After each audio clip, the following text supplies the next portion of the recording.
Ciao, buongiorno, wherever you are and whatever time it is. Thank you for tuning in to the big Derby d'Italia preview with Everything Inter. I am tuned in with my partner in crime, Bruno. Bruno, how you doing, buddy? How are you, Anthony? Thanks for having me on again.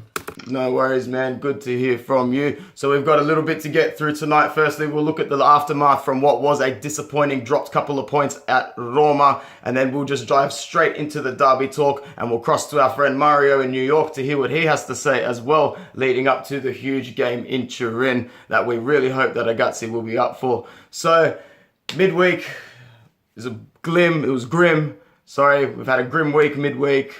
Going past the Roma match, going into the Juve game. Bruno, how are you feeling looking back at the Roma match now? Have you seen anything differently in a different light, or it's still just the same feelings of frustration?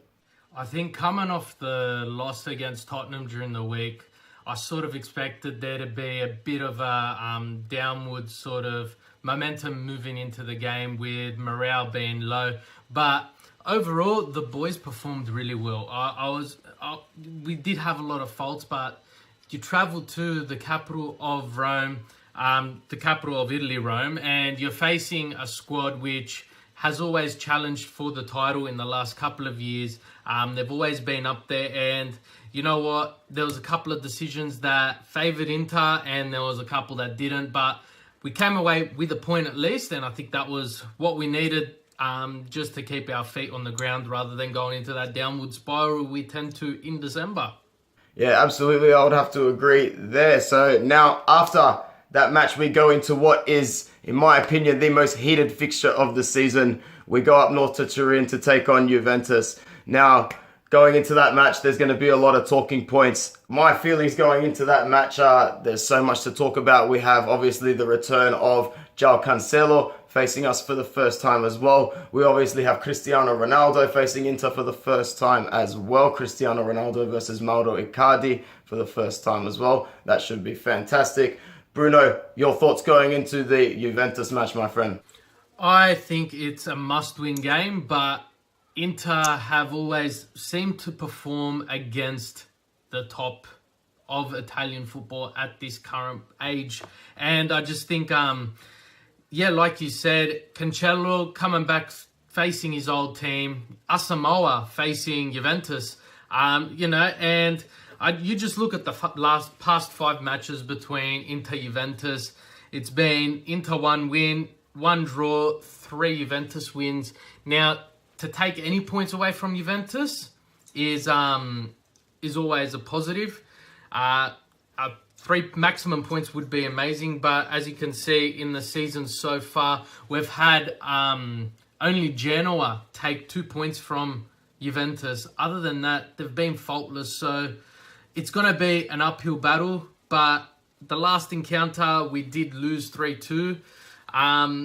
But let's look at some of the statistics for the season. Juventus undefeated in all Serie A matches. They've only had 1 loss, and that was to Manchester United in the Champions League. But in the Serie A, they're faultless. A draw to Genoa, which there's always a hurdle in the road. Juventus are currently 11 points clear of Inter on top, 9 points clear of Napoli. They've got that buffer that they've always needed. And you know what? They're the highest amount of shots on target per match at 6.5 in the Serie A. So they're not short of chances. And they have the highest amount of goals per match at 2.2. So you're looking at a very attacking team. In saying that, defensive-wise, Inter and Juventus are actually both tied for the most clean sheets in the Serie A. And that's 7. And that's Inter coming off a couple of draws and a loss against Atalanta. So we have slipped up on that front. And you can't forget, when Inter ended Juventus's 49-match unbeaten streak in November of 2013. Great moment, yeah. And you got to think that would still play on the minds of Juventus and their fans, regardless of if the players have changed. It's one of those turning points, I would say, in regards to a team. And, we've got our bogey in Sassuolo, and I think Juventus might look at Inter in maybe not so much of a bogey, but a threat.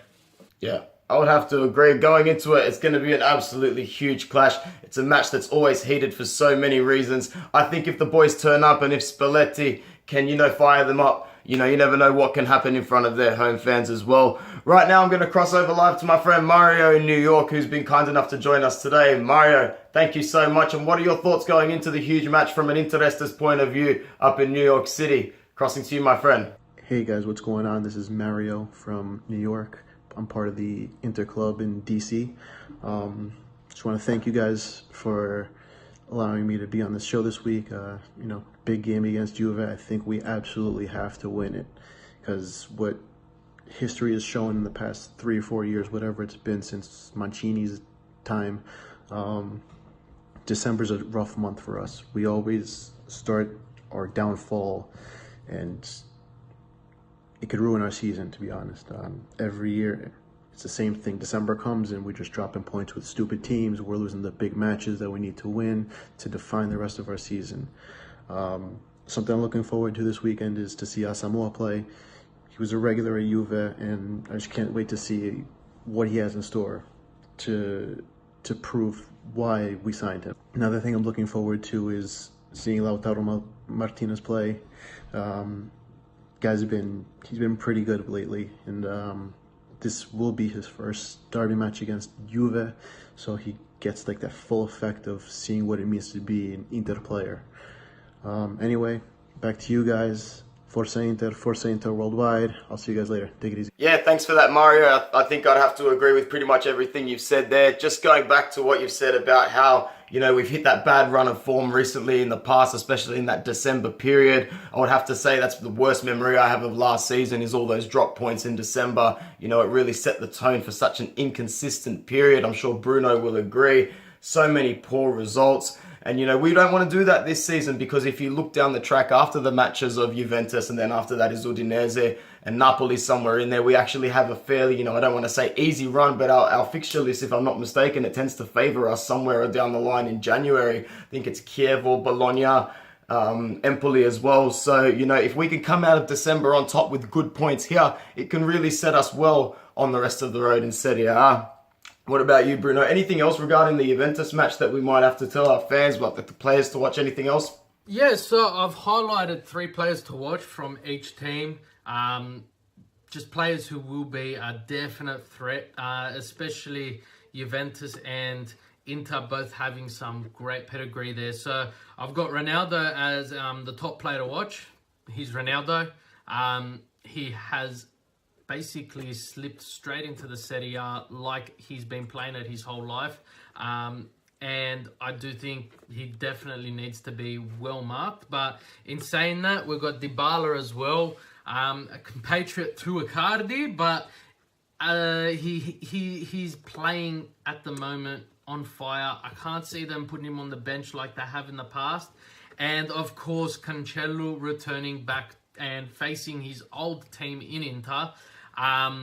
It's always good to see how a team will perform, player will perform against their old team. So that's always going to be interesting. For Inter, I've highlighted Icardi. He is our captain. He is always threatening and he always needs to be watched. Asamoah, just like Cancelo, his former Juventus player, facing his old team for the first time. So he will probably want to put his best foot forward. And Keisha Balde is in amazing form. And I'm sure you can agree, Anthony. He's just been in top form. In his last 2 games, 3 goals, 2 assists, 3 goals, 1 assist. And I just think you can't argue with that. And I'll chuck in there Handanovic. You have to watch him.